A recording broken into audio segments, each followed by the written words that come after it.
ens impulsa a córrer i a no pensar massa. És la cultura del jo, de com el que tenim defineix el que som. Sempre amb el cronòmetre tractant de controlar fins a l'última mil·lèsima del nostre valuós temps.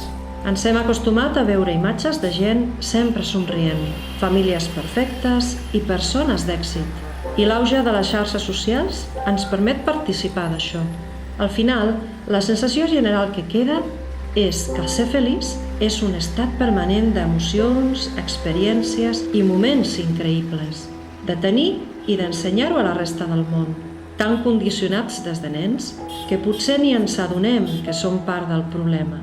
Aquest és un vídeo de preguntes més que de respostes, perquè cadascú té el seu camí i hauria de valorar fins a quin punt participa d'aquesta espiral. Potser és el moment d'aturar-nos i mirar-nos al mirall, perquè quin preu té la nostra felicitat? Us proposem el viatge invers, entendre el problema i com posar-li fre, aprendre de les nostres debilitats i com d'altres s'aprofiten d'elles. Això que creiem una vida perfecta, potser no ho sigui tant.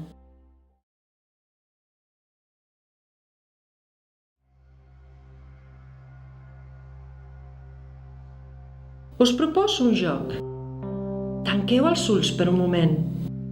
Visualitzeu les vostres cases o habitacions. Visualitzeu tot el que teniu. I penseu quines són aquelles coses que us fan feliços de veritat i quines no. Penseu quines podríeu fer desaparèixer i no suposarien res o gairebé res. Són unes quantes, oi? Així vivim. Et presento a la Maria i en Joan. I com tothom, ells dos també volen viure bé. Però què necessiten? Diguem que un mínim. Són parella i desitgen formar una família. Així que han pensat en una bonica casa. I gran. Sí, molt millor. Un cotxe nou, més ampli. No, millor dos. Ah, molt bé. El saló, la tele i el sofà no poden faltar. I un llum a joc. Perfecte. Armaris i mobles, clar. I amb què omplir-los? Vídeos, llibres i videojocs. O potser fotos. Això segur, fotos també. Alguna planta i aquella catifa tan bonica que vam veure. I després, evidentment, està la cuina, passadís, despatx, rebedor, habitació dels nens, habitació principal i bé, en general, complements varis. Sí, això és. Bé, no, espera. Una casa més gran? Un viatger va dir una vegada que algunes tribus necessitaven 8 hores a la setmana per aconseguir el necessari per viure. Nosaltres necessitem que una parella treballi al dia unes 8 o 10 hores cadascun per aconseguir-ho i seguim insatisfets. Això ens hauria de fer reflexionar.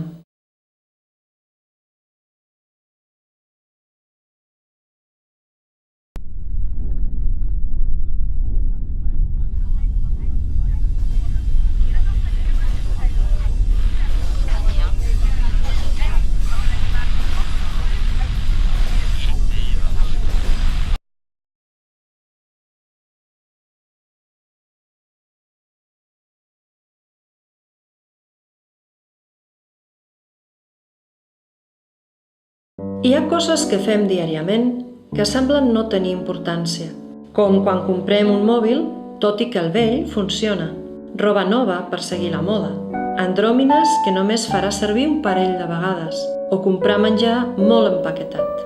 Però, multiplicat per tots nosaltres, una cosa que sembla insignificant és simplement devastador. Consumeixes el planeta i ne te n'adones. A l'etiqueta del que compres no ve la càrrega de CO2 que porta aquell producte, o el poc que realment paguen a la persona que el fabrica, i t'asseguro que de saber-ho t'indignaries. Un exemple de molts són les anomenades fàbriques de la suor. on milions de nens menors de 14 anys fabriquen la nostra roba, joguines, aparells electrònics. Abaixa la vista i mira. Potser la roba que portes està fabricada per un nen. A quanta gent ajudaries amb un canvi de xip? Només cal ser conscient del problema i posar el teu granet de sorra per resoldre-ho. Hi ha molt més a la teva mà del que podries imaginar.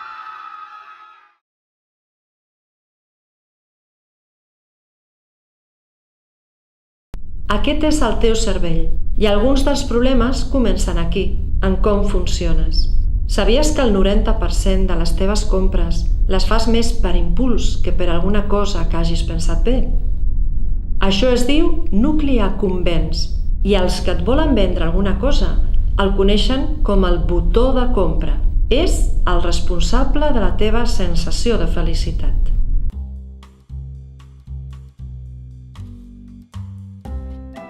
Consumir alguna cosa et provoca un cert èxtasi. Estàs feliç. Però aquesta satisfacció resulta relativament curta. De seguida torna la necessitat d'adquirir més coses per tornar a sentir-te igual. És similar a una droga. Tingues sempre això present. El plaer de comprar està al teu cervell, no a l'aparador. El centre comercial, el cel a la terra, tot el que pogués desitjar posat davant dels ulls. Milers d'opcions, cents de productes a escollir. Però realment ho estan? Això és l'anomenat eye tracking, unes ulleres que registren el que veiem i fem. S'utilitza per saber quan captem del que mirem. Veus aquella zona fosca majoritària? És a allò que no prestes atenció. Sembla mentida que registrem tan poc del que passa per davant de la nostra mirada. De manera que, si esculls entre el que veus i la compra és impulsiva, creus que ets tu al 100% qui decideix el que compra?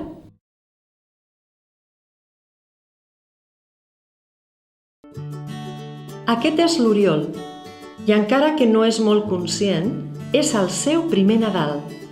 Encara no sap el que significa ni ho entén. Oriol té una família bastant normal. Aquests són els seus pares. Té una tieta per cada costat i els seus avis per les dues parts. Podeu imaginar-vos la quantitat de regals que rebrà aquestes dates tan especials. L'Oriol ajuntarà en un sol dia entre 15 i 20 regals. L'irònic és que amb tanta joguina es saturarà i s'estressarà. I més que ser feliç, acabarà cansat i neguitós. Això qualsevol pare o mare ho sap. Així entenem el món. Com més tenim, més feliços som. Amb un sol any ja té moltes més coses de les que necessita. No som conscients d'això, però ja se l'està condicionant en el seu desenvolupament, perquè això només acaba de començar. Alguna vegada t'has plantejat per què alguna cosa es posa de moda? D'on ve? Qui ho decideix? Els pantalons de campana es van dur en els 60-70 i van tornar als 90. Però hi ha les èpoques d'entremig. Van deixar d'agradar a la gent? Per què els futbolistes van començar a portar aurícules grans? Per què amunteguem jocs en Steam als que mai arribarem a jugar? Per què per sortir a córrer o en bici el diumenge necessitem una equipació semiprofessional? Pensa en això. Algun dia ells es veuran així. Abans de seguir modes o tendències, planteja't el per què. Per què seguir-les? Què comporten? Quin sentit tenen? Coses tan efímeres en el temps no haurien de condicionar tant la teva vida.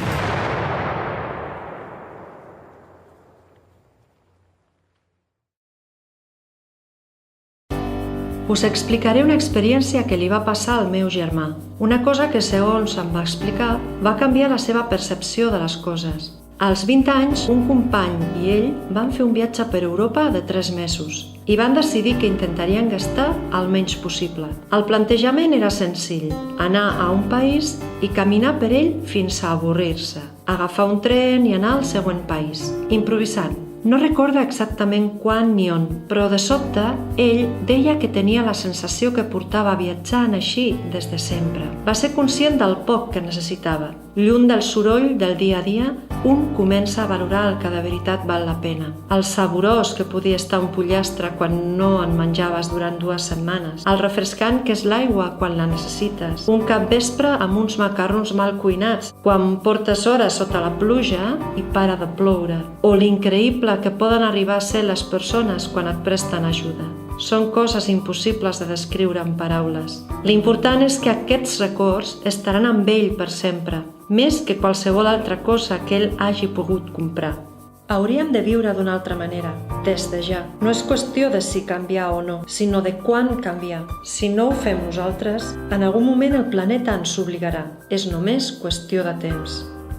Reciclatge, intercanvi, slow food, minimalista, menjar ecològic, aprofitament dels recursos, quilòmetre zero. Des de fa anys estan sorgint moviments socials que busquen lluitar contra aquesta incontrolable forma de consumir. Tots es plantegen el perill de mantenir aquesta dinàmica i busquen, cadascun a la seva manera, solucions sostenibles per a tothom. Reivindiquen pausar les activitats humanes, tornar al menjar proper i de temporada, a no dependre de grans corporacions, ser humil i gaudir de les coses petites, ser conscients de l'estrès que ens genera la necessitat de tenir i mantenir un estatus que és totalment artificial.